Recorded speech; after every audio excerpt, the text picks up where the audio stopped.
Hello, my name is Lewis Montague and my U number is U00046415. Hi, my name is Alex Arnold and my U number is U00050095. Hi, I'm Joe Walker and my U number is U00031739, and this is our roundtable discussion for Unit 37, client assessment and rehab techniques. So the first thing that we're going to be talking about is taping in sport, and most tapes generally are going to be used to prevent or sort of help overcome injuries. It can be sort of like targeted for different parts of the body, so different muscles, so it can be anywhere on the upper body or something, just to sort of relieve pain or prevent the cause of injury before it's happened. So for an example of this would be maybe a rugby player's taped up their ankles for more support when they're making cuts or they're just generally running around a rugby pitch. So obviously they can be playing on some tough surfaces that might be more prone to slipping and stuff like that. So what taping is just going to be doing is it's just going to be restricting the motion of joints and compressing it to prevent swelling, stopping the anatomical structure involved in the injury, and it can also serve as a splint or to secure injuries or stop further movement by the athlete or the person.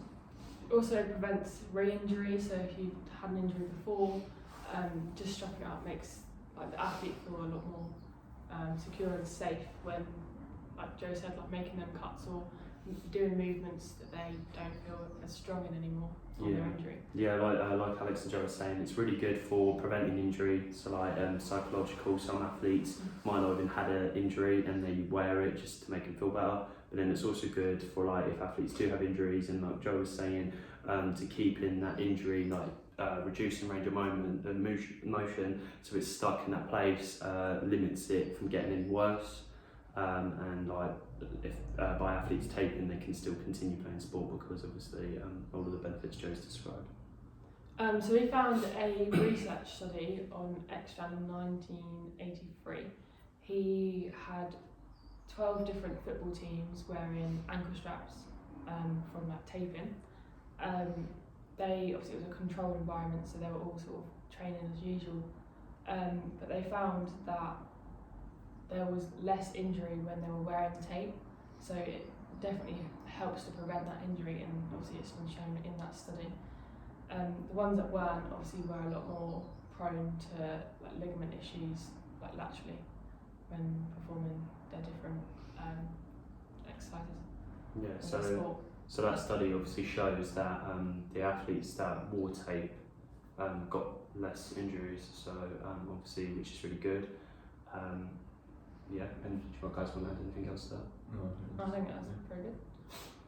So we've sort of outlined the general sort of advantages of tape in preventing range of motion or further range of motion than needed, securing the injury. You also got to take into account the fact that you probably don't just want any old person taping. You want it to be taped securely. You want it so that the tape doesn't stop the wrong range of movement, so that they still have the full or near enough full range of movement in their chosen sort of limb or joint, just so that it doesn't sort of cause any further injury, or maybe perhaps it might stop their body from working in the right way, so it might lead to bad postural problems, so they could be limping or anything like that if the tape's catching on their skin, stuff like that. Yeah, if it also gets put on incorrectly, the athlete might think that it's done right, so they're thinking that their range of motion is going to be limited, and if they over expand that range of motion thinking that it's stopped, it's going to lead them to probably making it a lot worse or getting injured because of it. So if that tape isn't put on right, it might cause them to use that over range of motion, like moving their ankle, for example. If it's on their ankle too far, so like I said, if it's not put on correctly, that can actually cause further problems. Yeah, and just building off of that as well, it's if it's put on incorrectly and it restricts their range of motion, it may sort of stop their muscles and ligaments working to that range of motion. So once they do get the tape off and finally reach that range of motion that they haven't been hitting before, maybe also another cause of injury there, as their body's not used to working with those ligaments or muscles in the same way. So obviously it plays an important role in pain management. Obviously we talked about giving that joint good structure and support, and then as long as it's got that structure and support there, there's less of a chance of the athlete getting pain from that sort of target area.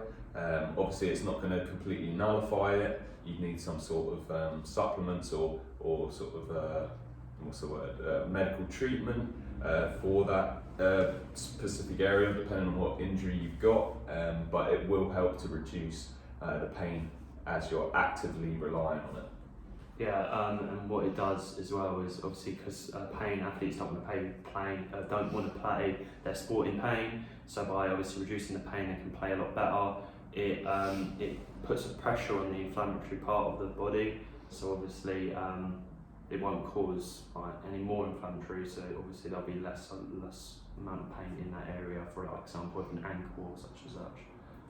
I mean, it's the actual tape isn't expensive itself, but getting someone professionally to put it on isn't cheap. Yeah. I mean, it is something you could do at home, but not getting it right can further create an injury or just irritate that area of injury or concern. I think that's another thing we could relate it to with taping and maybe something like straps or something like that. Yeah. Where as the tape, you'll need to constantly buy new tape and chuck it out every time you use it. With contrast to strapping, where The cost adds up. Yeah, the cost adds up, but with straps you could get an ankle strap or a knee strap, and you could constantly reuse that for each game or each time you want to use that joint. Yeah. Another thing about taping, athletes tend to develop psychological dependencies on tape. So obviously, if an athlete isn't injured or is injured and they're using tape, over time they might get dependent on it, and then if, for example, one game they didn't use it or didn't have any tape, and then they played, they would feel like their performance has changed. Yeah, and they would start to think a lot negatively, and then they would start to probably not play as well as they would with the tape. So that's just like a negative thing you can think about tape. So obviously athletes get too dependent on it, and then their performance might change, or because they have been taped up for so long and then they don't use tape and they're worried about it, then that worry might even lead to injury as well. Yeah, it's like a psychological factor that's in there, where they're too reliant on the fact that they need their ankles or their knees taped, otherwise they won't perform at the same level. Yeah. Anything else to add? No, there's not been any research about taping decreasing muscular strength. But you could say that obviously because taping is reducing range of motion, and that you could say that there is probably a little bit of lack of strength compared to if there was a lot more range of motion, because they're trying to create power. For example, in an ankle, if it's strapped up and the range of motion is limited, it's probably a lot harder for them to create power because obviously because it's so regimented. But there's not been any research on that, but it's something to worth considering when you're working with an injured athlete. So we're just going to move on to some of the different types of tape that you can use in sports or other sort of exercise and activities like that. So do you guys want to take it off? Or? Yeah, so you've got the zinc oxide taping. It's made of cotton, but got a zinc oxide based adherence, like the sticky side. It straps up injuries in the joints and allows still that range of motion, but obviously keeping it all nice and kept in together. Yeah, these are the kind of tapes you see on the internet where athletes will have them going in certain directions to help obviously keep the muscle secure. So obviously when you see the athletes with on their shoulders or their knees and stuff, it's obviously like we said about to keep it in there, but they're the ones where you'll just see loads of different straps going in one direction. That's the kind of tape we're talking about. With zinc oxide tape, it's one of the tapes that the targeted area is going to be more rigid. There's going to be less mobilization or movement with that joint. It's more there to sort of securely hold. It's more of like a immobilizer, and it can be used sort of like a splint to stop anything from sort of like getting out from where it should be, stuff like that. Like especially with like the knee joint or something, if you want it to move laterally, which you do because it's a hinge joint, you don't want it to be twisting or rotating, so you might use zinc oxide tape to sort of keep it immobilized and make sure that it's only on that one plane of movement. Yeah, make sure that none of those ligaments are damaged or just keeping them in the right place. Yeah, so you can still move, but in like if you direction. Yeah, if you want to move it into a certain direction, that tape will allow you to do that. Have we called a zinc oxide? Yeah. So we're just going to move on to the kinesiology taping, or KT taping.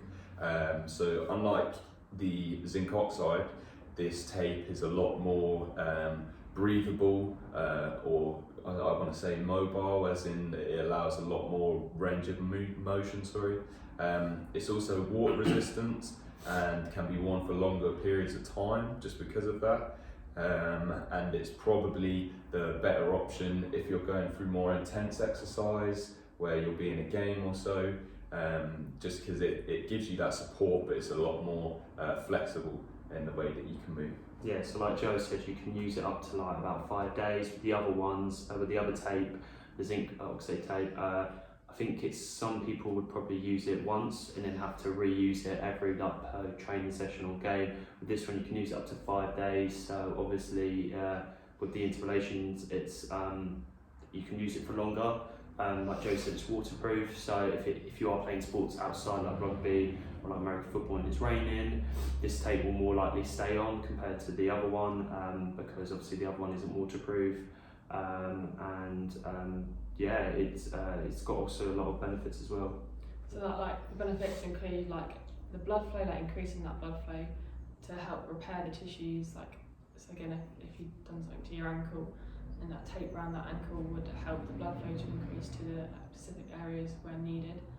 It also reduces obviously the pain and improves like the lymphatic drainage system to help like get rid of all those damaged tissues that are no longer needed. Yeah, it will just reduce the chance of like swelling and bruising happening, so which will lead to like pain and stuff, so it stops that from happening.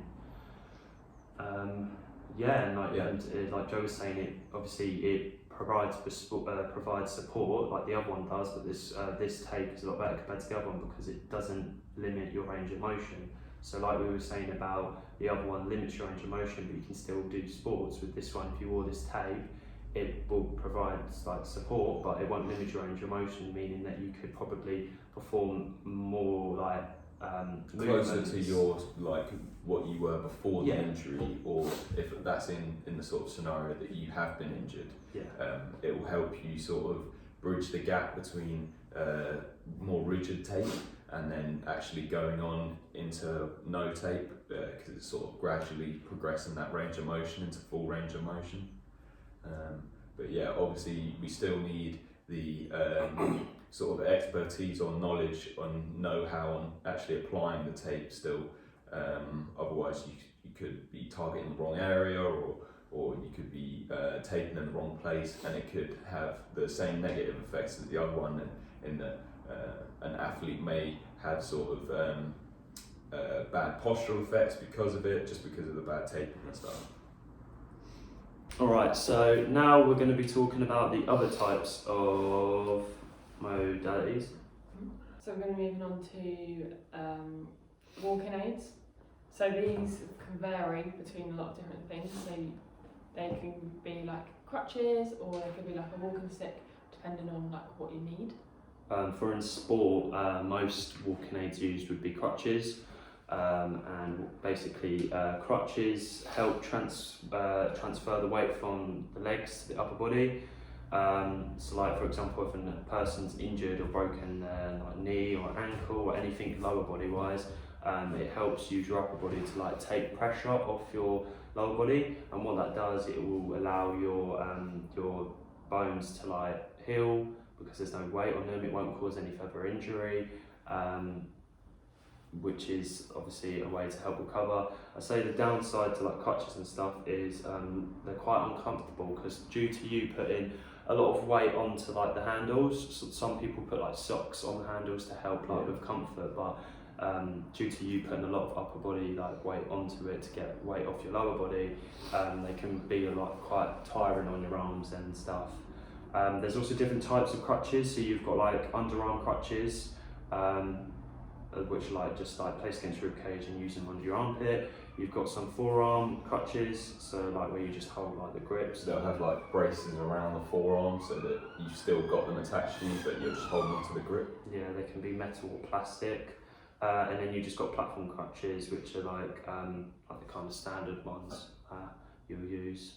Anything else you guys want to add? Yeah, I mean, obviously these are more like pre-rehab, so if you've like injured yourself while playing or something, you might use the crutches to, I don't know, like go get medical help, or once you've had that medical help, like if you have broken a bone, you're not going to start like rehab straight away. Yeah. You're going to be waiting that however long, like 6 to 8 weeks or whatever it takes for that bone to re-heal again. So it's just getting back that level of It's generally sort of like an immediate response. Yeah, like response that you have after an injury, where you'd be using crutches to help you get around, and obviously, as Lewis said, taking off the weight, making sure that the injury can heal properly and prepare itself for when you're getting into that strengthening phase of rehabilitation, and then obviously progressing it further onto that until like functional movement, and then obviously past that when you're actually healing. They're mainly used for like short-term injuries, so anything that's like short-term, you will use these crutches until like the doctor says you don't need to, or during the rehabilitation phase where you start to get better and you start building that mobility back into that body and letting it heal, then you obviously won't need them for long, but they're mainly used to keep you upright for like short-term injuries. I think we should also speak a little bit on the disadvantage. One that comes to my mind quite quickly is using the crutches for too long. So that's like the injury's healed and you're still using crutches, and maybe you've still got like a support on with it or something like that, and it's sort of you're extending that period of not rehabilitating your injury, not getting its full range of motion back. You could have scar tissue that builds up. Would you say you become like quite dependent on it? Yeah, you can become, it's really sort of linking it back to the tape, where athletes become very dependent on tape during playing sports. You could become sort of, with that fear of re-injuring yourself, you might stay on the crutches for too long, and that takes too much weight off of the injured sort of leg or ankle or wherever you're injured, and so when you actually do come back, you may need more rehabilitation or more intense, just to break away scar tissue and actually get that limb back into use, making sure that you're actually using it properly and stuff like that. But you can also like link that to like muscle imbalance. So if you stay on those crutches for too long, or you aren't able to get back off and start your recovery phase, you're going to start creating that like upper body to lower body muscle imbalance, and not being able to get taken away those crutches altogether and being able just to walk normally. If you've been like solely dependent on these crutches, coming back from that injury, you're going to struggle a lot more than if you stay on those for a lot longer than you actually needed to. Yeah, and like I said earlier about discomfort, if you're using like Joseph for a long time, they can become quite uncomfortable. Yeah. Some advantages I'd say for them, like I said, obviously they take a lot of weight off your lower body. So, and like I said, they're for short-term injuries. So they help your like injury recover quite quickly because you're not putting any impact or any pressure on it. So that just allows the body to heal quicker compared to if you weren't using them, then you could potentially make your injury worse. You guys got any other advantages of them? I mean, well, being able to get around still, like if you are seriously that injured, so being able to get around is obviously a bonus. And still moving your body, becoming completely dormant, not moving or doing anything, is just going to make injuries so much worse. Yeah, and as with everything, it's very dependent on your personal physiotherapist or whoever's dealing with your rehab phase or the rehab journey. It's very dependent on them being able to sort of assess where your injury is at different points in time, so that they're able to sort of obviously with crutches still keep those strengthening exercises. So for example, if you've injured your ankle, there are still ways of working the hamstrings and the quads without using them, sort of on, maybe if it's on machines or something like that, or something that helps with the mobility of like that sort of upper leg, so that you're continuously using it before you even get off of your crutches, so that you have a better chance sort of pushing through that rehab phase. So another modality we could talk about is chiro cuffs. So do you want to Yeah, so chiro cuffs are almost a bit like a strap in a way. It's sort of like, depending on like your injury, say if it's at your knee or your elbow or something, it's almost like wraps around like the area of concern, and like cold water is like pumped through this like strap to cool it down. So it's a bit like ice in the knee, but a bit more specific to an individual like area.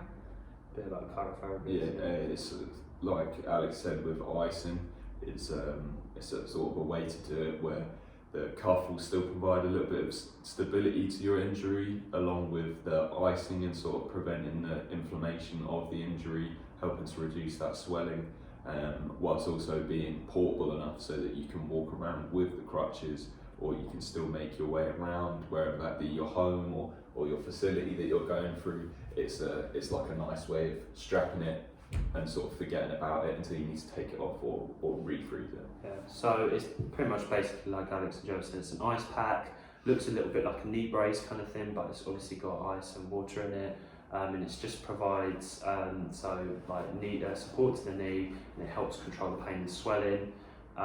It can be used throughout like throughout a rehab program. I think you need to use it for about, was it like 20 minutes per day, isn't it? Your 20 minutes depending on like how many times you use, up to like 6 times a day. 6 times. But it's obviously a really great use. Obviously, it reduces that pain while you're using it. Yeah. So as soon as it sort of comes off and your area of concern or whatever comes back to that normal body temperature or whatever the environment you're in, that pain is just going to come straight back. So it is great while you're using it, but obviously you can only use it for a certain amount of time. Yeah. Like Joe said, it helps with the swelling and reduces that side of things, but also if you're in a lot of pain, it's great while you're using it, but obviously it can't be on the day. Yeah, so some disadvantages to this, we probably could say they're quite expensive, so not everyone, even though it's good and it helps heal your knee and reduce swelling and pain and such, but obviously not everyone will be able to afford it, so some might get more luxury compared to others. Would you also say you could get quite dependent on it as well? I guess so, yeah. I think, yeah, it's still in the form of like a brace, like we said with the taping and with the crutches. That's still something that you can get too dependent on or feel a need for, especially after you've sort of reduced that swelling and it's back down to a normal temperature. If you're continuing to use it, there's almost no point. You're just sort of like freezing up the knee and stuff, or whichever sort of target area it is, for almost no reason after that. And I would also say about, because this is like cold therapy, you might need to watch out, like to be careful not to use like hot stuff with it. Like you could do hot and cold therapy with it, but then you don't want to like overdo it. Do you know what I mean? You don't want to put too like hot and cold. Sometimes together can cause more injury, or it can like make swelling worse and stuff. So like the hot and cold therapy like stimulates blood flow. Like this would stimulate your blood flow as well, but just making sure you're not overusing it is probably the key. But obviously, depending on which one you get, there's some that need to be like hooked up to a machine for that cold water to like flow through. Yeah. So it can actually make you, obviously while you're using it mobile, some obviously are different. So obviously you'll be sat around for 20 minutes, or if you're wearing it for 20 minutes, you won't be able to do much. No, so you're quite limited. Yeah. Okay. And so another type would be joint supports. So Joe, if you wanna. Yeah, so moving on to joint supports, these are things like braces, and as I say, supports that generally they can be made to fit almost anywhere, being ankles, knees, wrists, any of like thumbs or fingers, elbows. Some can go around the core, some can go around shoulders and the upper body and stuff like that. But generally they're quite easy to use because they're already sort of in the form that you need it to be. You don't need to manipulate it in any way other than just strapping it up. And two, you can also say with that you've got that adjustable strap, so they're sort of like one size fits all generally, can be used mostly by anyone, either the caregiver or the injured person or athlete, sorry. You can use it multiple times as well, so Yeah. when you're comparing it to the taping, obviously one of the tapes, it said you can use it for one of them for max for 5 days, but with bracing you can just use it, wash it, or just keep reusing it for as long as you need, so it's there a lot longer, so it's a longer lasting type of treatment. Like Joe was saying, it's a bit similar to the taping as well, so obviously it will reduce your range of motion so you can still perform, so you won't cause extra injury, so you won't like overdo it. And like Joe was saying about the shoulder one, like all of these braces are here to like either help prevent injury or to protect an injury. So like for example, if you're using that shoulder brace, like if you're like dislocated your shoulder or you like broke your collarbone or something, like after it gets healed like this or beforehand, you could use this to help protect that injury while it's like still being able to play. But yeah, to support it, reduce pain, and to keep that range of motion. Yeah, to sort of stop it from going outside its normal range of motion, especially with injuries, where you want it to keep it in the range of motion that it needs to be in. So I gave an example earlier of the knee joint being a hinge joint, and you don't want any sort of twisting or rotational movement with that. A knee brace would help to keep it on the same sort of tract in the range of motion, and it would sort of prevent it from hyperextending and stuff like that. Yeah, same with like an ankle, like for example, if you constantly keep rolling it like outwards and inwards,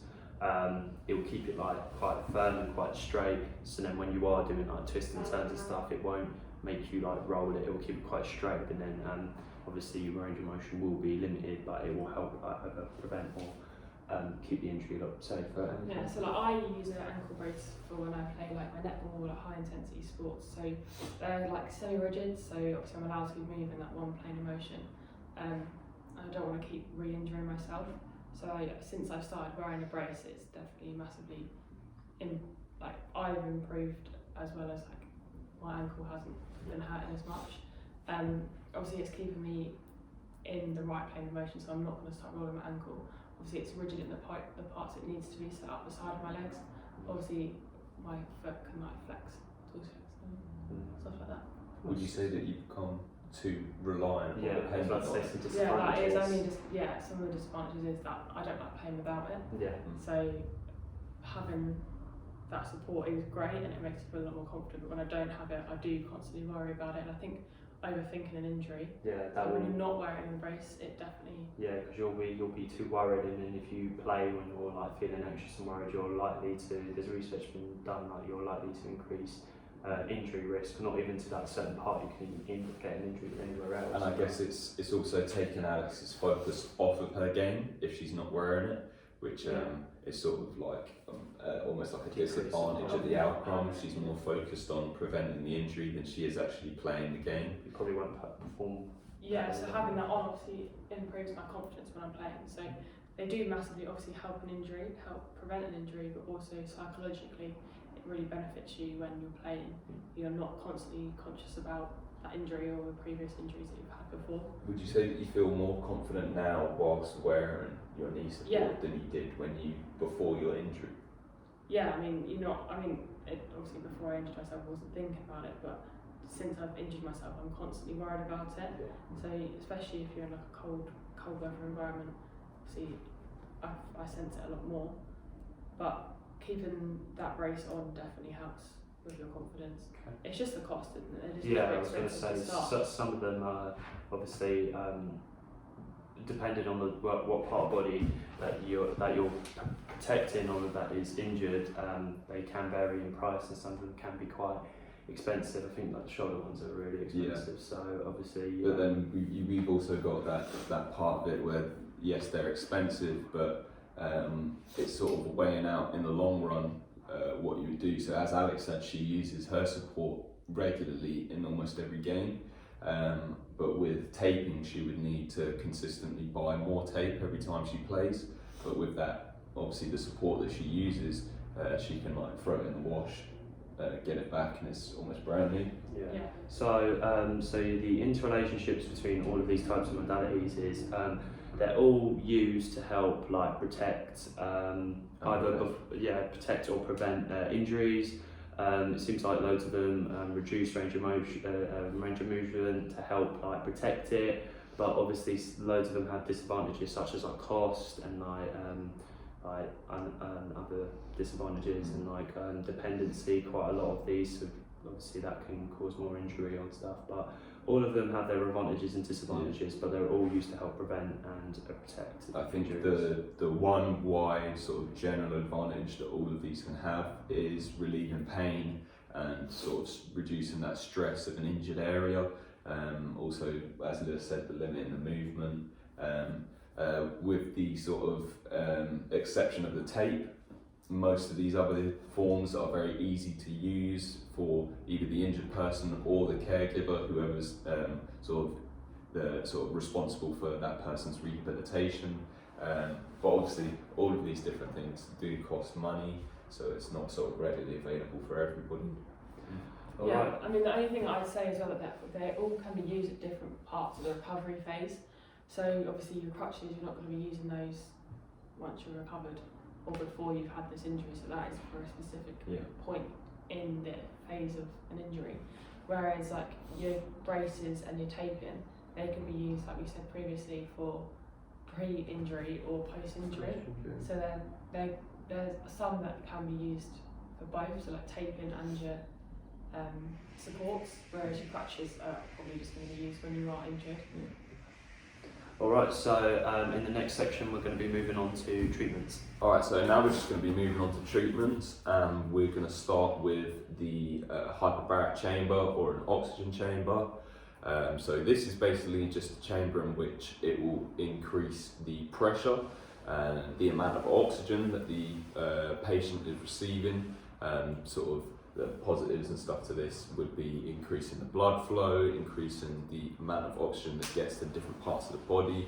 So it will get deep and stuff, it will get to the brain, up to the head and stuff. That's why it's partially one of the best things for strokes, getting oxygen to the brain and making sure all that stuff. If obviously more oxygen is being put in the body, then obviously more waste products are going to be getting let out as well. So it also might help clear the body, so more lymphatic drainage and stuff. So obviously it might help up speed the recoveries and stuff. Also creates that, is it angiogenesis, where like it creates more blood vessels and like capillaries and things. So if you are like around like an injured area, for example, just getting that increased blood flow just to remove all those injured tissues and substances around the area, so like the swelling and like the lymphatic. Yeah, generally it's quite good for rehabilitation and most injuries. Obviously increasing the blood flow, making sure that they're healing properly and faster. Some athletes use it to even boost their performance, so they might not even be injured, they just want to use this machine to boost performance, because like I was saying, because they're getting more red blood cells. It can improve their circulation and like the oxygen levels in their blood, so meaning they can probably last longer when performing. So yeah, some athletes use it to like improve like their performance and like prepare them and the mental focus and stuff. So yeah, that's also another benefit to it. Obviously, negative cyst machine, very, very expensive. Yeah, I think so it can range from about £8,000 to £20,000 depending on where you're getting it. Especially with a home chamber, it's going to cost a lot of money. But on the flip side, maybe like a treatment, if you're going to a doctor's or a physiotherapy like studio, they'll have chambers there. They're probably going to be more up to date. However, it can cost a lot for each session, depending on how long you're going for, obviously. But still, that price will build up over time. I mean, like I said, it's great for regenerating all those blood cells and allowing the body to adapt to, like, say, a different altitude. Things like that's just more like based towards like recovery. Just helping that body recover and get the oxygen to where it needs to be for the recovery phases of an injury.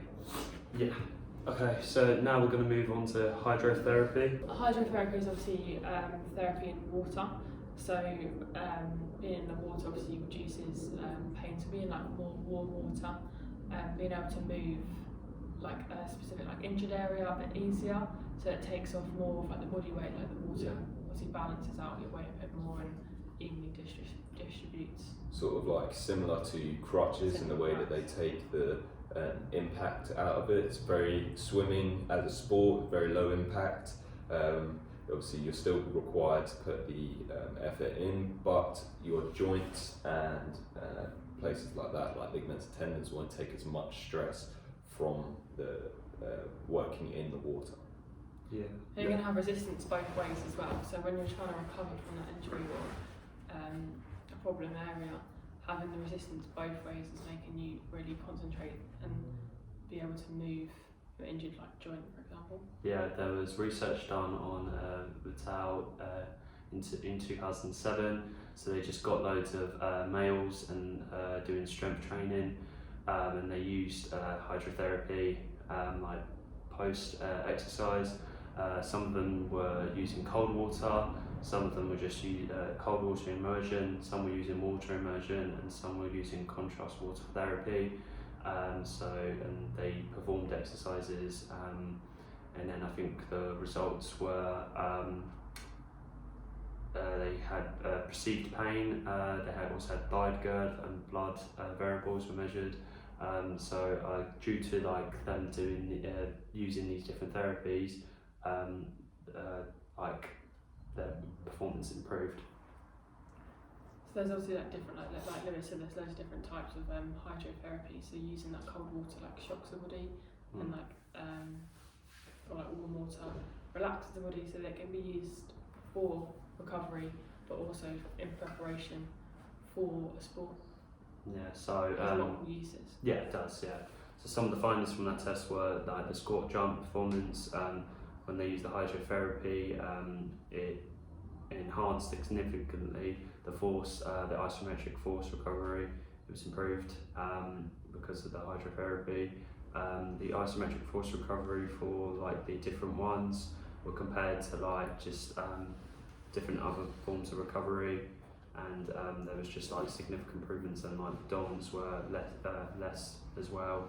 So obviously it showed that the hydrotherapy obviously improved performance when they perform these exercises. It's also sort of leading back to what Lewis said about the oxygen chambers, where athletes like to use that as a form of training to increase endurance and stuff like that. Hydrotherapy and stuff like working in water will also have that benefit, as especially with squat jumps and stuff like that, you're sort of acting against the water's pressure, which is sort of acting on you, and that's a sort of an increased resistance for that exercise, and it's comparable to sort of training in the gym and stuff, but it also has its positives and negatives in increasing sort of an athlete's explosive ability, especially when considering squat jumps from inside water to maybe launching out, or even just squat jumping inside the water. It helps you increase that velocity, doesn't it? Yeah. Okay, so now we're going to move on to cryotherapy. So the use of cold therapy in sports, dealing with acute injuries as well as in rehabilitation, the injured athlete they're generally becoming more accepting to the treatment. The cooling methods are used to apply cold to the injured area, and as we were talking with ice packs and cryo packs and stuff like that. Frozen gels as well. Yeah. Ice massage and stuff it's like that. sort of helping to defeat that inflammation and the swelling around the injury and stuff like that. It also can help with when you're talking about recovery from injuries and stuff like that, cooling up the sort of muscles in the body, and sort of rehabilitating and preparing them and getting them ready for the next exercise or the next step of the rehab program. Yeah, there's been studies saying about cryotherapy has positive effects on pain reduction and vicarious injuries. So obviously there are different types that we just listed there, and all of them have their positive and negatives, but they all have been proven to obviously aid in recovery a lot better.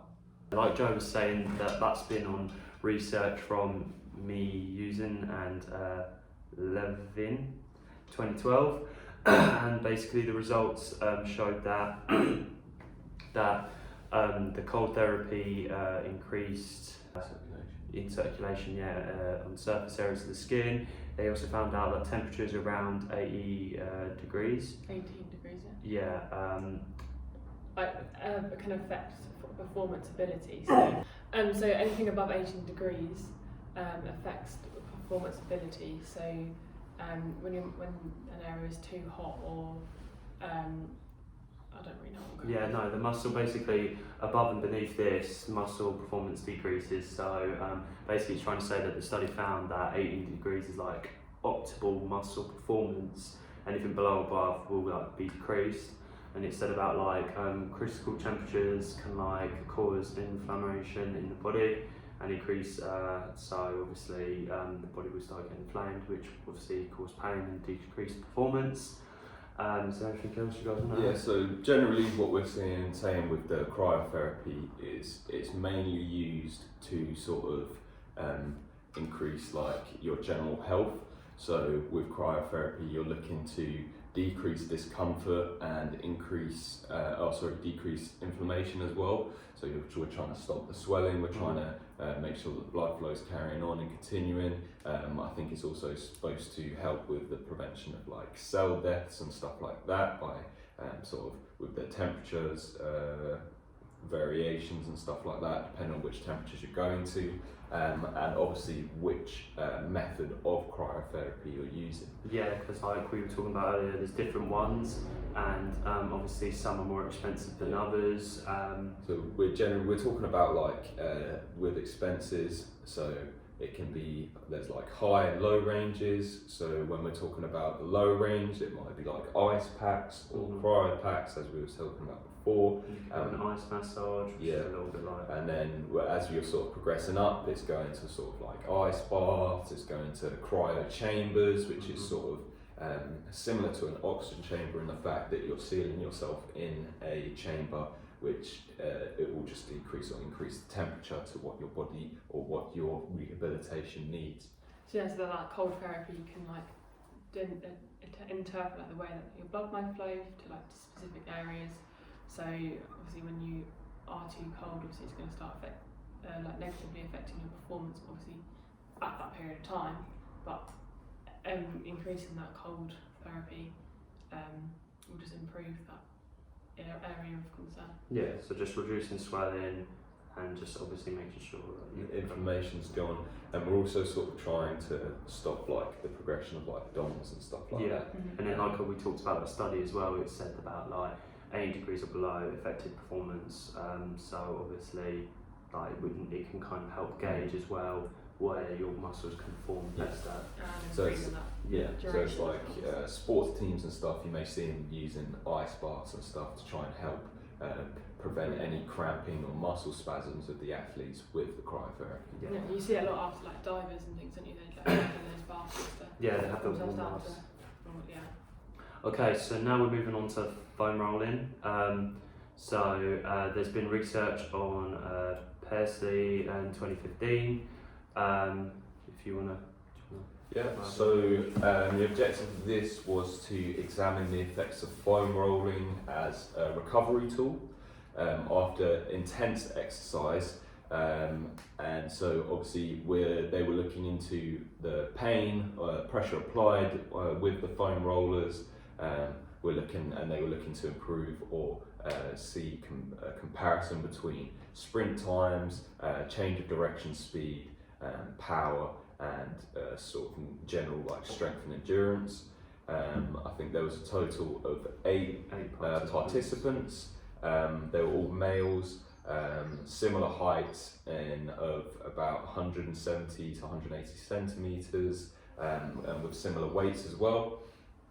So they did the foam rolling over a period of weeks, and then they did exercises of 10 sets with 10 repetitions. So they did like a back squat of 60% and then like a 1 rep max. And then so they did some with foam rolling, and then they followed it by non-foam rolling, just to see like the results post and pre-exercise. And then the main outcome was pain pressure threshold reduced, and like their board jump distance and their T-test and their dynamic strength endurance all increased because of the foam rolling. So helped like obviously push a lot more blood around the muscles and help stretch and with like elasticity and stuff, so helped improve performance. Like obviously that foam rolling is like a kind of like a form of massage, isn't it? So massage all like pain away. So sort of increasing the blood flow and stuff Yeah. like that. for like the recovery, but it has also shown for like low impact sports that it's good as like a bit of a warm up as well. So it can be used before exercise to stimulate the muscles. And after, like for example, if you've got DOMS due to exercise, obviously by doing that, by rolling it's the heart pretty, tissues. obviously it's better for reducing like fatigue and soreness, but it has been shown also it can be quite effective For a warm up. for and like incorporated into a warm up. Yeah. It actually can it has been shown that it substantially can improve muscle soreness and stuff like that. So Yeah, so it's improving like DOMS, sort of reducing the risk of DOMS or reducing the onset of DOMS. The findings from our study that we were looking at, where we were talking about the sprint time and the change of direction and stuff like that, it found that there was a decent increase in sprint time, obviously with the t-test and the change of directional time, stuff like that, and then with the power and the strength and endurance, there was also a substantial increase with that as well. So overall, it's a good warm up to use because it helps stretch your muscles and get them ready for exercise. A really good thing to use after exercise for obviously reduces DOMS, so meaning you can get back to exercise a lot quicker. Obviously, if you've got like an injury as well, it also will help get like a deep massage, deep tissue to help recover that. And like we got the results from this bindings and tests, it also helps improve performance. So I also found that keeping the actual foam roller still in like a specific spot can also like increase recovery time as well. So maybe just like keeping it concentrated into a specific area rather than like constantly like rolling it back and forth, just keeping it still. Yeah, because doesn't that put pressure on the pain receptors? And obviously, will reduce pain overall. Yeah, I think it's very similar to stretching as well in the way that it's trying to sort of lengthen the muscles and like especially with warm downs and warm ups and stuff like that, sort of conditioning your muscles and in different places to be ready or warmed down from exercise. Okay, so now we're going to be talking about sports massage and how that's a treatment. So basically, so sports massage has many benefits to the body. So like athletes can get this, like even if they're not injured, they can get a massage to help like relax muscles and improve circulation. But then also if they've got like an injury, like for example if they like pulled their hamstring recently, it can be obviously it's like good to get deep into the muscles, help like just release that tension in the muscle tissue, and just like a really good way to help relax the body. And anything you guys want to add? Yeah, I mean there's many different forms of like sports massage. It can be to like Lewis was saying about just improving that recovery, but also massage can also be to stimulate. So like for example like hacking is a really great way of like stimulating the muscle and preparing it for exercise. So again it's another one of those things that can be used before and pre and post exercise. Like Alex said with the hacking, the flip side to that, something like effleurage, something to increase the blood flow and the circulation, and really getting deep into that muscles and stuff like that. And again, it's great for the recovery, isn't it? So like removing all that lymphatic like liquid, like fluid, and getting rid of waste and getting that blood flow back to the heart. So anything that like after exercise, so getting that recovery, so getting rid of all like the waste products the body's produced and like the lactate, just moving that around and out of the body. I think we should also talk about the sort of disadvantages and stuff, and the fact that you will need to screen your patient through sort of health tests. If they've got anything on the skin or any sort of injury or something like that, something happening with the skin that could be we'll say inflamed when we're touching them or when we're doing the massage techniques, especially with someone who's maybe got some cancerous cells, it can help to actually spread those cells instead of sort of helping and aiding your muscle relaxation. Having that health screening test before, just to know that it's not going to actually make it worse. I also found some more information about massage. So it relieves like soreness, stiffness, increases flexibility, and this all like has the less chance of you getting like a future injury, and also helps you through your other one. but yeah, so any more disadvantages you want to talk about? I mean, I think there's a lot more advantages to massage than there are disadvantages. Okay, and now we're going to talk about electrotherapy. So this is simply using electricity to reduce pain. So this consists of like putting like sticky pads onto the body, and it's like controlled by a battery, and simply you just like pulsate electricity to the muscles, and this like helps stimulate them and like helps like recover. So it helps reduce pain, helps improve circulation of the body, and it also repairs tissues. So it almost stimulates the nervous system. Yep. So giving those electrical impulses through the nervous system to the brain to speed the recovery. Or like if you've got like acute or chronic pain, as well as like if you've got them deep tissue, like deep muscle soreness and things. Yeah, also helps promote bone growth. So for example, obviously if you did break a bone in your body, by using this type of like treatment, will help promote more of that bone growth back. It concentrates it, doesn't it, in that specific area. Like if you've got a concern again, like with your knee, like keeping the electric therapy around that area is definitely going to stimulate like recovery and your brain to recover that specific area faster. Yeah. Obviously there's a lot of different modalities that you can use with electrotherapy, sort of like ultrasound therapy, EMS, which is electrical muscle stimulation. Different things like this will help to improve and relieve pain in different areas, as we were saying, musculoskeletal pain, and obviously muscle pain, deep muscle pain and stuff like that, helping with tendonitis, I think arthritis as well. Yeah. So yeah, like obviously there's different types there, but then obviously disadvantages comes down to cost. Like we said before, some of them are going to be more expensive than others, and because of this, the more expensive ones might be more beneficial compared to the cheaper ones. So that's one side of it. Any other disadvantages? Yeah, like a pacemaker. Yeah, so that that's could true. definitely affect.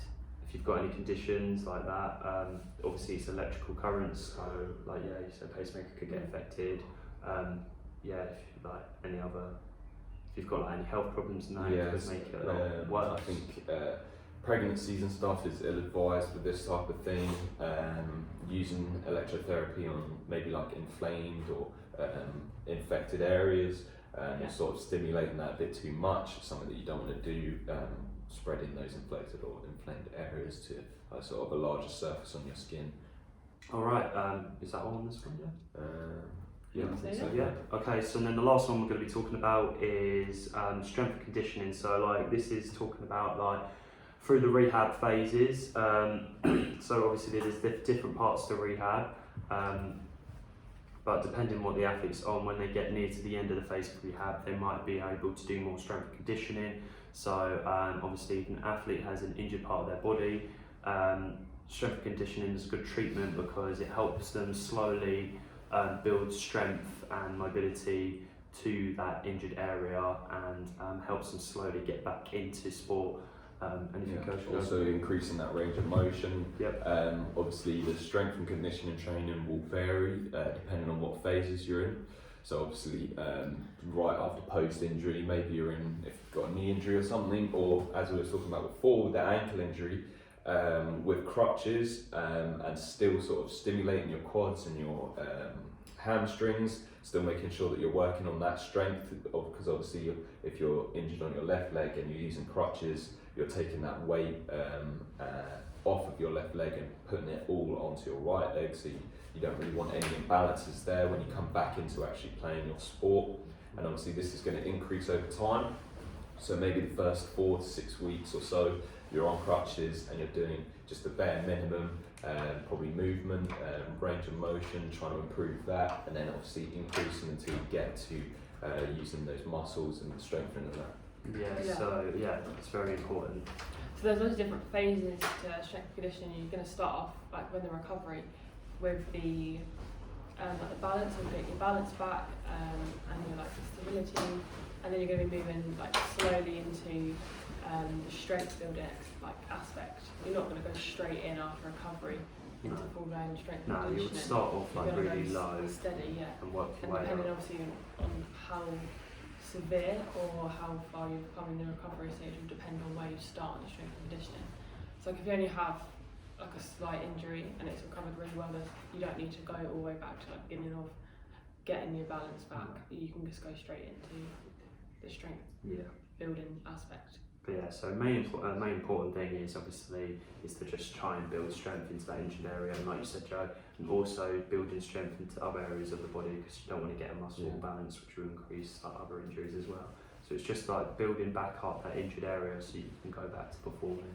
It's also building up the athlete's sort of confidence in their ability to perform with that injured area again, especially after the rehab has stopped, and that's sort of linking it between when we were talking about taping and using braces. You want to make sure that your strength and conditioning portion of the rehabilitation is good enough so that they're not still relying on things like crutches, braces and taping. Yeah, that's obviously a great way of putting it. So you're having those braces, you're going to use strength and conditioning while you're using those braces, but you're going to get to a point where you don't need those anymore because your strength and conditioning has improved. So the interrelationship between all of these treatments is obviously all 8 here, they're all in place to help improve like the injury and help it get better. Obviously some of them are more expensive than others, some are more like take a lot more operations to use, like their chambers, more expensive but harder to use and stuff. Some are more simple, but yeah, they're all to help. Yeah, some are more mechanical than others. Obviously you've got like the strength and conditioning and like your massage is more mechanical, whereas you've got like the gas chambers which is all like inside your body, improving that blood flow. Obviously there's a limitation with these as well when you're thinking about would you need a carer or someone to help you with this recovery, depending on what sort of recovery process you've got. Especially with oxygen chambers, you're going to need someone to help you maintain the like levels of oxygen and stuff in that chamber, making sure that the patient is actually okay whilst they're going through it.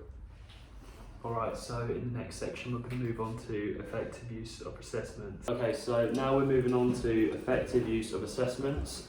So the first one we're going to be talking about is joint clearing.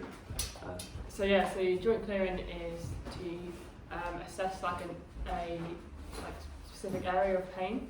So say if someone came in with elbow pain, when you're doing joint clearing, you're going to make sure like the surrounding areas aren't causing the pain. So above and below. So if they're coming with knee pain, you want to be looking at the ankle and the hip joint.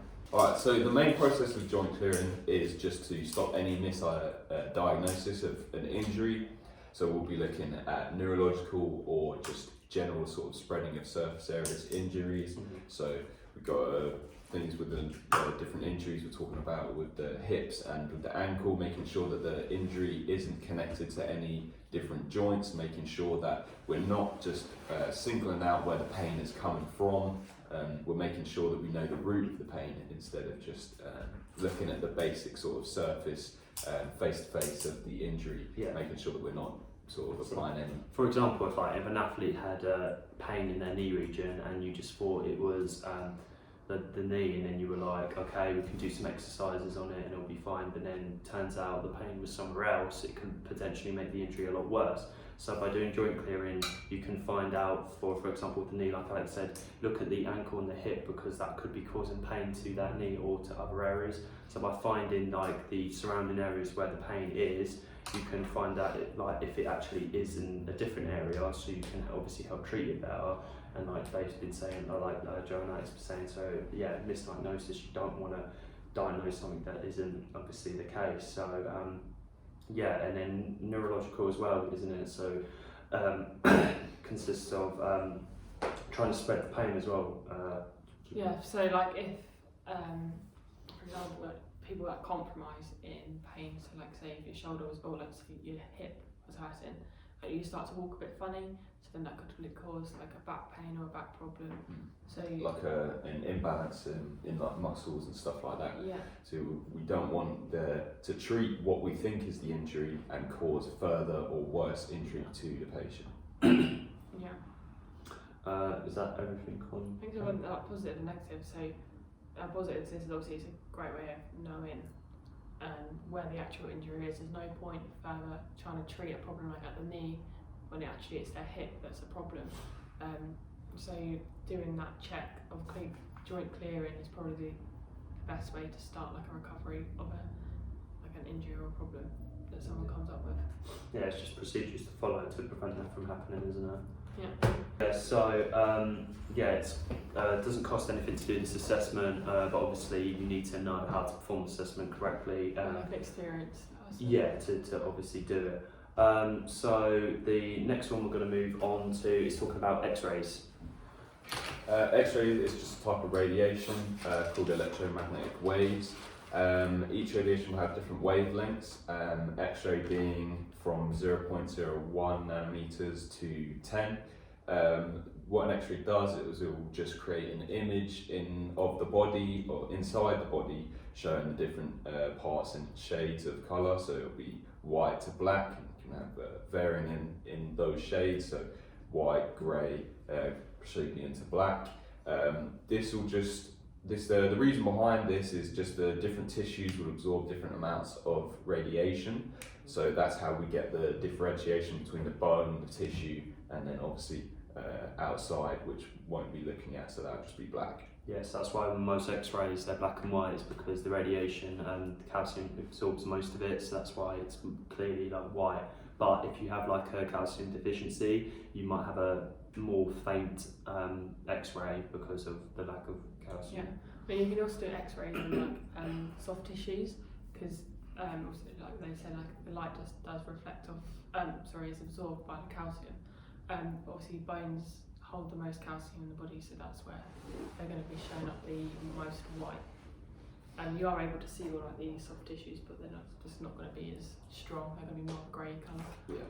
So it's really good for assessing breaks and fractures and stuff with the bones.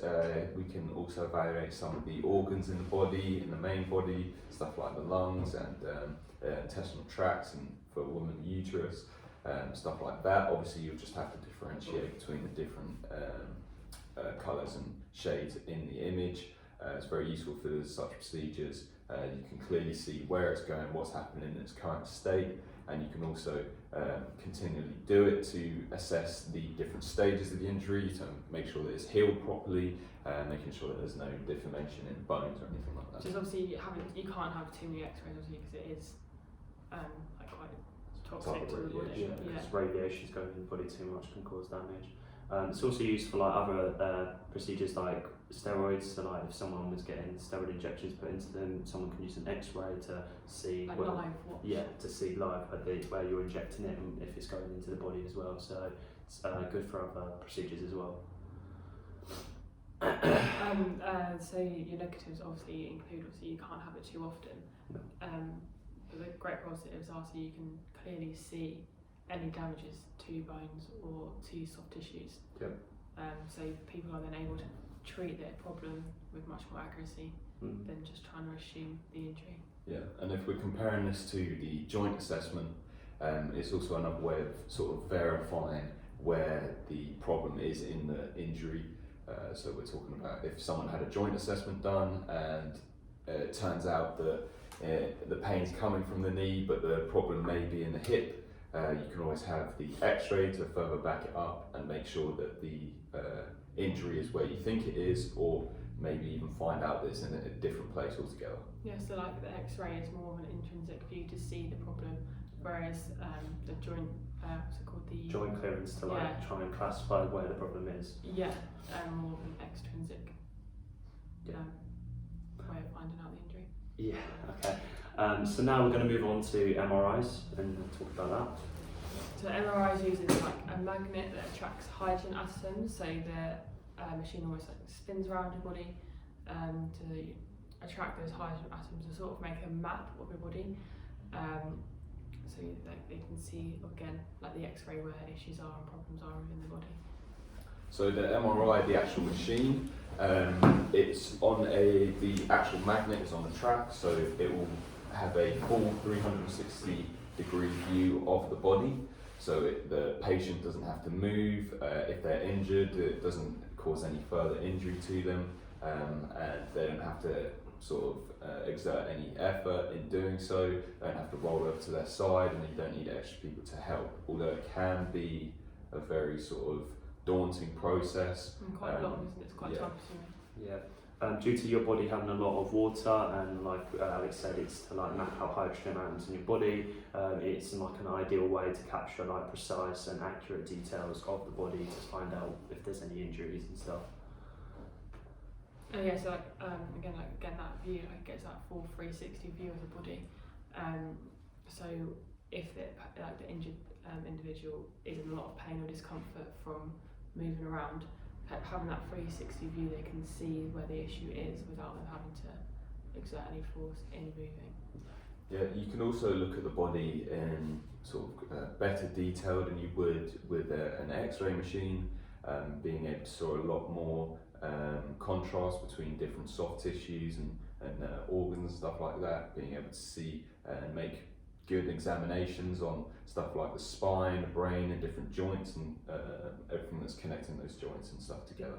Okay, so we've got some advantages on MRIs. So like Alex and Joe were saying, it's a really good way to like map out your like sagittal and your axial, like basically all the planes of your motion, because as it's like goes all the way around you, it's easy to get like a full body like image of you compared to like an X-ray, which only gets like a 2D and it's just like the front or the back on. It doesn't give you like a full plane, so it's more accurate and it's more detailed to find out exactly where like injuries are in the body. Any other? Yeah, like Joe said, like if you had a spinal problem, you're not going to be wanting to move this patient around to find out where the exact injury is, because it could just injure them further. And moving on to some disadvantages, obviously it's a lot more expensive than most other typical treatments. You also got to find a hospital or some sort of facility that actually has an MRI machine on hand that you're able to use, and obviously the location of where you are or where your club may be plays a big role in that, obviously adding with travel costs and stuff like that. And also you need to sort of remember that there needs to be a team there ready and able to use the MRI machine, able to advise you on how to sort of get scanned safely, making sure that you're not moving and stuff like that. Because if you do move even just a little bit, they may have to restart the scan, obviously. Yeah, you've got to keep really still. Yeah. Another disadvantage is quite claustrophobic, because due to you having this big machine around you, and you have to stay really, really still. If you have problems with being like claustrophobic, it could be like a disadvantage. You might not get the results and it might not work. So obviously, compared to like the interrelation with an X-ray, very more claustrophobic. So more people might end up using an X-ray. But MRI is more accurate because, like we said about the planes, gets your 360 planes of motion compared to the X-ray that doesn't. So it seems like the MRI is a lot more beneficial, more accurate compared to an X-ray. But due to like the cost and like the usage and like the claustrophobia, it makes it a lot less practical in a way, doesn't it? Yeah, and then also if they had like a hip replacement, again relating back to also like a pacemaker, that obviously won't be seen in like the MRI scan, and obviously because they won't be able to move those hydrogen atoms to create that image. Yeah, and we've also got to look at and account for the fact that the patient may have a metal implant, and with something like a magnet that could obviously cause a lot of discomfort and stuff like that, so you've got to be aware of that, and in some cases it may be unusable for those specific patients. Yeah, I don't think you can use the machine if you have quite any metal in there to take all the way behind. Yeah. Alright, so the next one we're going to be moving on is to joint assessments. So this consists of like different types of assessments to assess like joints.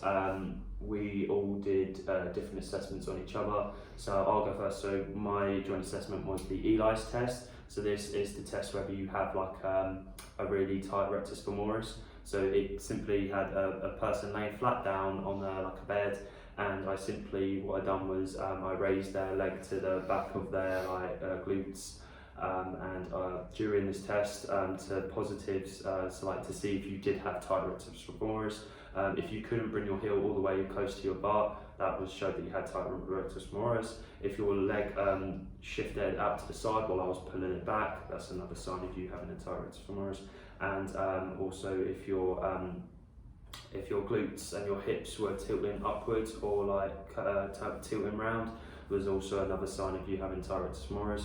Also, another bit I did in the test was I was putting pressure on the posterior superior iliac spine. So while I was lifting the leg up, if I felt any resistance on my fingers, that also showed that the body's compensating due to like a tight rectus femoris, and that also led into the glutes raising up. So that was just a test to see the rectus femoris being tight, and they're like the checkpoints I was looking for. If none of these happened, then obviously the athlete has like a flexible rectus femoris, but if any of these signs happen, then it showed they either tight. And then to reduce injury and stuff, like to do assessments, you would then do the stretching exercises in this muscular area to like obviously loosen it up and stuff. It's quite a simple one, really, isn't it? Yeah, very simple. Doesn't take that long. Very quick. No equipment really needed. No real pain. No pain at all. Obviously, when you're pushing the leg back, if the client does feel pain, then obviously you will have to stop. But then where the distance of the leg is, you can kind of tell and gauge how tight it is. Yeah. So I did the bicep load test. So this is testing for a slap leisure. So with your biceps, see if like the tendon is torn or had a rupture. So it's simply just laying on your back and raising your arms like a 90 degrees on your shoulder like this, and we're just going to be testing to see if they can pull in. So I'm going to be like resisting their arm, and if there's any pain or any discomfort, then that is an indication of a leisure in that specific area. Again, it is quite a simple one. Obviously it could be quite not dangerous, but if there was a leisure, it could cause a bit of discomfort. Obviously, again, if it's just like painful, that would straight away show that there is a problem there. But obviously not pushing them too hard or making them pull too strong when you're already quite aware that there could be an issue there. Yeah, so I had the Lockman's test. This is just testing for any injuries or general health of the ACL. So just to do this, the patient would be lying supine on a table, and then completely relaxed. I would hinge at their hip joint and knee joint, getting the knee to about a 30 or 20 degree angle, and making sure that they've still got contact with the bed at their foot. Still making sure that they are relaxed. Me as the person testing for it would make sure that I carry all the weight that they have in their leg, and you can also use your knee to stabilise it, just so in case you're not strong enough to lift up their leg, and if their leg is too heavy, you can do that. After you've done this, you'd be grasping the calf firmly with your forehand or your hand closest to the patella, making sure that it's just right underneath it, and pulling towards yourself gently, trying to look for any resistance. Preferably the patient would have resistance, as that's a good indication of the ACL's health. That generally means that it's got good health, and making sure that resistance and it comes to a stop. If it's loose or there's no stopping or resistance, that means that there may be injury for their ACL. And depending on how much resistance you don't or do feel, or where the stopping distance is with their calf, will determine the health of the ACL, obviously being torn or not torn in a good health. Yeah, so these assessments basically just double check to see if the athlete does have any injuries to the areas. Alright, so now we're going to move on to priced and salt taps. So priced stands for protection, rest, ice, compression, elevation and diagnosis. If you want to talk about the police one as well. So with priced, it's more of not an immediate, so it's not like first aid, sort of when the injury first happens, and a bit later on, just after the injury. Yeah. So obviously they're going to protect it and then rest it and ice it. Obviously that won't be the first thing they do, they've got to diagnose it first. Moving on to police. Oh, well, I thought I'd take us through SOL taps, which is the more sort of instant response after seeing an injury. That's one. So SOL taps being S for see, A for ask, L for look, and then we've got touch, active movement, passive movement, and strength. With C, that's obviously seeing that an injury has happened, that something's occurred, asking, making sure that you've asked where the pain's coming from, where they're feeling it, so that you can identify the area of which been injured, looking at the general area of the injury. So that's something like if they've got a break and it's punctured the skin, you've got like an indication there onto the diagnosis. Obviously touch, making sure there's just testing how tender the injury is. Obviously by looking, you'll be able to assess the sort of severity of the injury, making sure that do you actually want to touch it, is it safe to touch, should you be touching it, stuff like that. And there's obviously active and passive movement, and that's just depending on whether or not how severe the injury is, and strength being the last one, testing for how strong can they weight bear on this injury. Obviously with something like a broken leg, they won't be able to weight bear, but something like a twisted ankle, they may be able to weight bear a little bit more. But yeah, this is the procedure you do when the athlete first gets injured, like straight away. Obviously, depending on the athlete's injury, you might not even go for the whole process. It's like Joe was saying, like if you look, you can see they've got like an open fracture that's pierced the skin, then you won't be able to touch or do active or passive movements or even apply strength to it. So depending on the injury, you follow this step-by procedure. And then obviously depending if you stop at a certain point, then obviously medical attention would be needed. How far you need to carry on, isn't it? Yeah, and then after Soul Taps will lead on to like what me and Alex were saying with like the price and the police, like the protection for the police is optimal loading, ice and compression and elevation. So this is the stuff that you do. So after you're injured, you just want to like protect it, rest it, ice to obviously like we were talking about the chiropractic repeat, making sure swelling goes down, compression to like to reduce swelling and inflammation, and then elevation, so making sure that the blood flow is going down towards like if you've like hurt your leg, if you've got it raised up, to make sure it's going towards the heart to increase blood flow. And then like diagnosis for like the price, to make sure after doing that to diagnose what injury it is and stuff. Diagnosis relates back to what we've been talking about with the joint assessments and the joint clearing, and obviously the x-ray and the MRI scans. Yeah, the active and passive movement, and then moving on to that strength. That could be strength of, can they get up and like if it will get off the pitch, or can be used in like a joint assessment or just a full rehabilitation phase of right, we're going to move on to strength and in the area of concern. Yeah. Anything else you want to add to this? Okay, so the last thing we're going to be talking about is strength and flexibility testing of relative muscles. So this will just be like simple tests that will be performed, like for example, if someone has an injured shoulder, to like test its strength, what like the person might do is like stick their arm out, and then like the person testing them will simply just like apply pressure down onto their arm, and obviously the person will try to like obviously resist that pressure. If they're finding pain when they're resisting it, obviously then that will show that they've got injury into their like shoulder or like arm or something. If they're not feeling any pain, then obviously there could be an injury elsewhere. But like that's just a simple way of like testing strength. Flexibility can do like the test that we did for the joints assessments can also be done for like the flexibility. So like I was talking about my rectus femoral one with the Eli's, that can also be used for a flexibility as well as a joint test. Anything else you guys want to add? Yeah, so like the flexibility on using the gyrometer, so measuring like the range of motion, like it should be between a certain like range of motion for their age or their ability. So just simply being able to like bend your elbow, or range of movement at like the hip.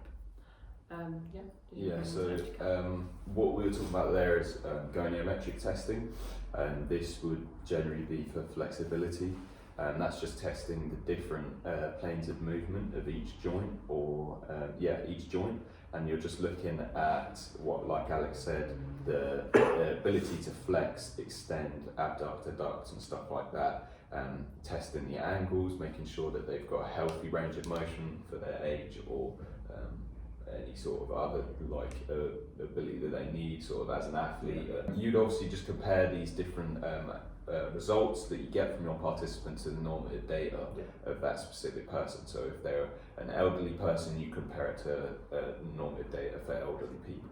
So basically, like if these athletes had like very weak muscles, or their like flexibility was too much or too less, then obviously this can increase the injury, because if there are some muscles aren't strong enough, then if they get like an impact or they try and do something too much over their like muscular strength, it could like pull or something muscle. But like if they've got too poor flexibility, that could lead to like them maybe like overstretching, or if they've got too more, they might overstretch in the range of motion as well, leading to like injuries as well. And then for testing for strength, we've got the empty and like full can.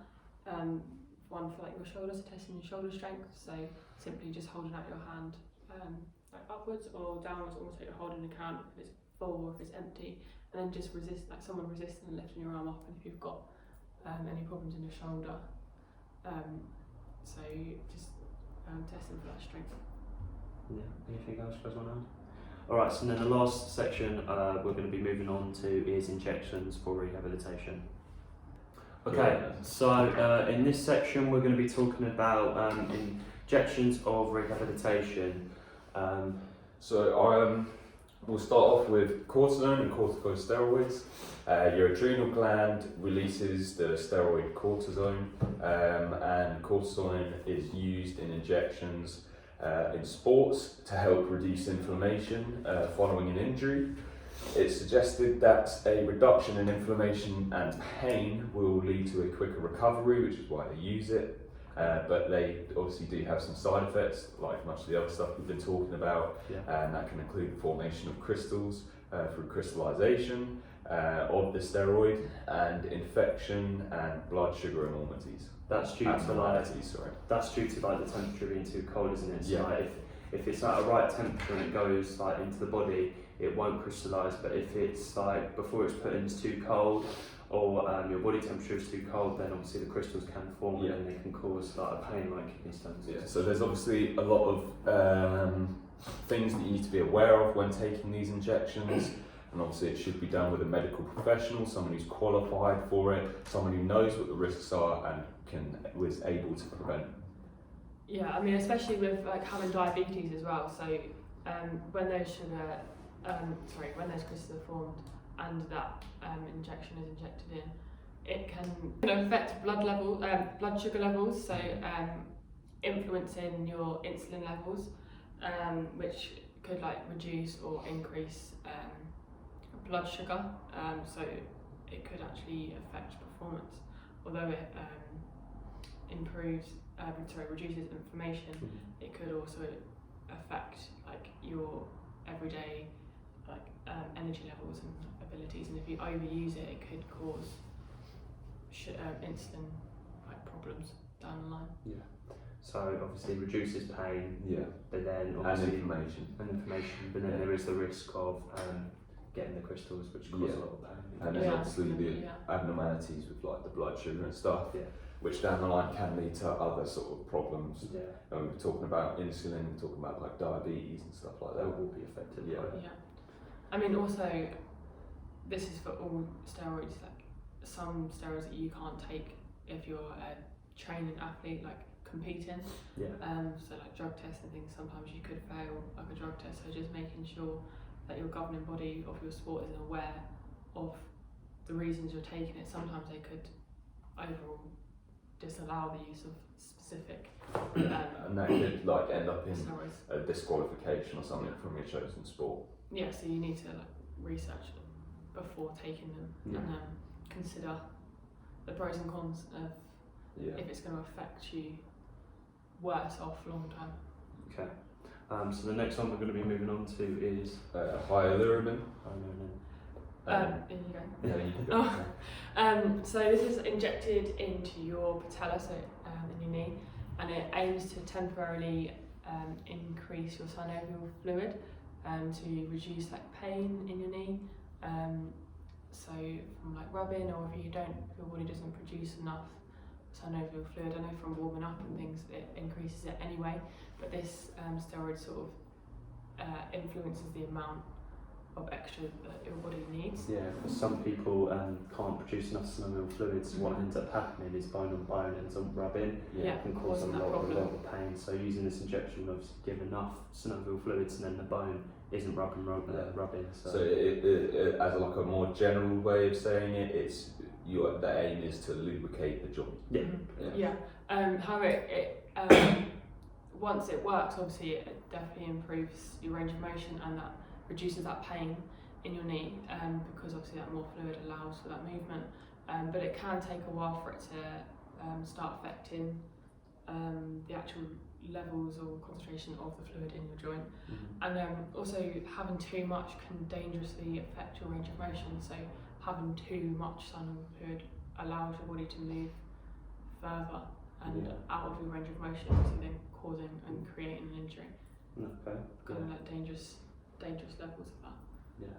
But it's also should be noted that compared with the other injections, the cortisone, the corticosteroids, that although it does have a sort of take longer to affect the area that you're trying to that you're injecting into, for hyaluronan, the positive effects can last a lot longer. Yeah.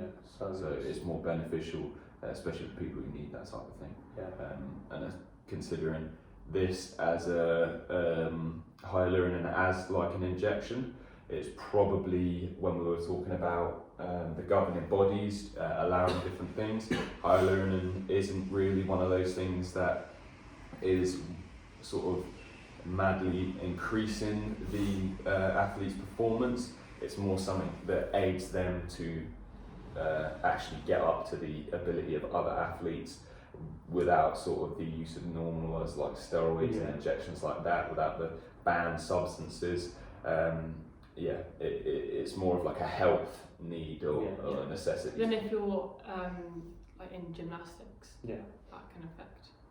Yeah, you're trying to. If you're needing that flexibility, putting that in for the wrong reasons will cause problems with obviously being able to compete. It can relate back to that. Yeah. Okay, so next thing I'm going to be talking about is local anaesthetics, or anaesthesia, sorry. So yeah, that's just like when, for example, if athletes have like really bad injuries and they get taken to the hospital, then we'll be giving like drugs and anaesthesia to help like, obviously like a kind of painkiller, isn't it, to like numb the pain, to help them through the injury. So if they don't feel the pain, then obviously the like doctors and stuff can get on to like work on it if it needs any surgery or such. But like just to help basically reduce the pain.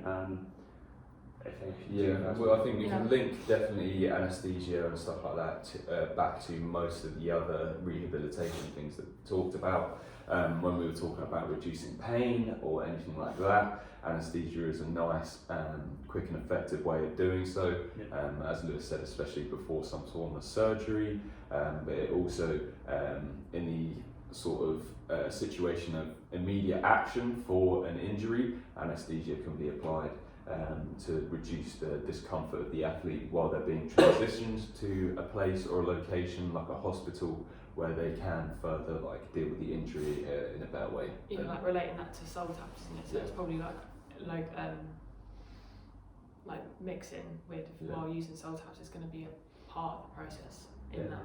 Something that you may see in sport is something called a green whistle, and it's like basically what it is. What it is, what I say is what it is. It's just a green tube. It's like a whistle, and it will have like an anaesthetic inside of it, and athletes and stuff will breathe that in, and that will help with the reduction of pain and stuff like that. And that's something that medics can have on hand to deal with the injury like immediately after. That's something that they have on the sidelines to help with athletes. Like for example, for like broken down leg, they've been really bad. It's as we sort of bring it back to the reason for the MRI, where we were talking about it gets to 360 degree, the patient doesn't need to move. Something like if they did need to move, when they're moving from pitch to ambulance or transport and then to the hospital, a general anaesthetic or anaesthesia will be needed just to provide that more comfort and stuff like that for the actual and it's athlete. a lot more instant compared to like other pain medications that we're going to talk about, because you're breathing that straight into your blood system. That's going straight in through your lungs into the blood. It's not going to be, like I said, I'm going to talk about in a minute, non-injected medication where that's got like dissolve or things like that. Yeah, and especially like the other two steroids we talked about before, they take a bit of time for them to kick in, but like anaesthetic could go it's pretty instant. Straight into it.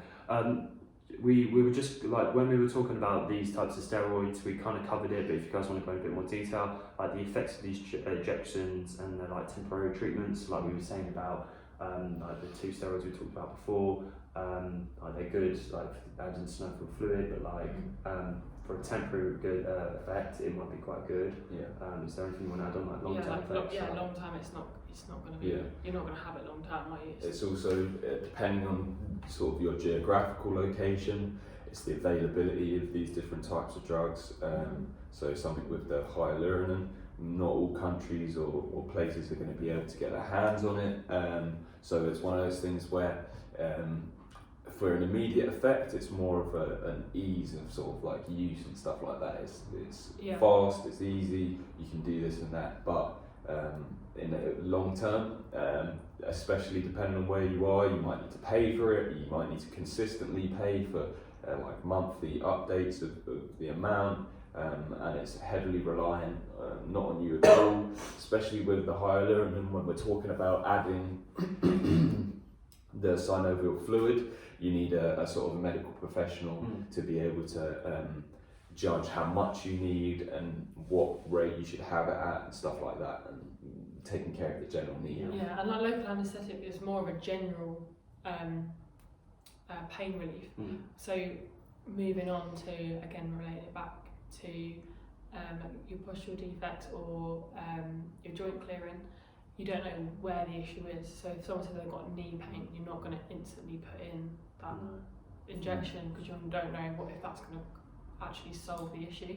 That also brings us back to what we were talking about before with the joint assessments, where for what Alex was saying, you need this type of stuff. You need an MRI or an X-ray to help with your assessment of how much of the injection you need to be put in. Like all the things we've talked about, it's all processes, treatments and like modalities in these injections that they all link together. All of them are needed, or some of them are needed to be done with others to make sure that the injury is being treated in the best way possible. You're not going to need an assessment to know that you need local anaesthetic, whereas you're going to need an assessment for like the cortisol and other things like that. So I think just before you start there, we can really link it all together with just an example of like maybe like a break in the tibia or fibula, where the medics would see that, use Soltaps and police and priced to help diagnose everything,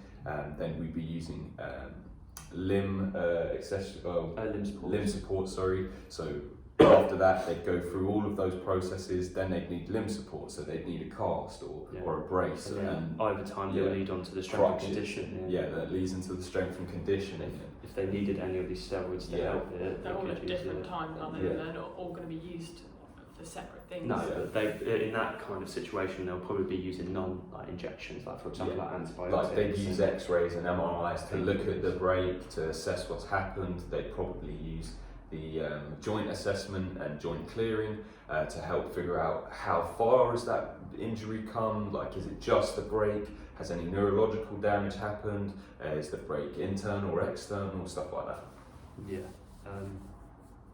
I think you've both really covered it. I mean, like I said, it's just relating these specific rehab processes compared to other instant and assessments. So obviously different assessments will be needed for different people, and different rehab programs will be needed for different situations. Is that everything? I think so. Alright, so that's the roundtable discussion.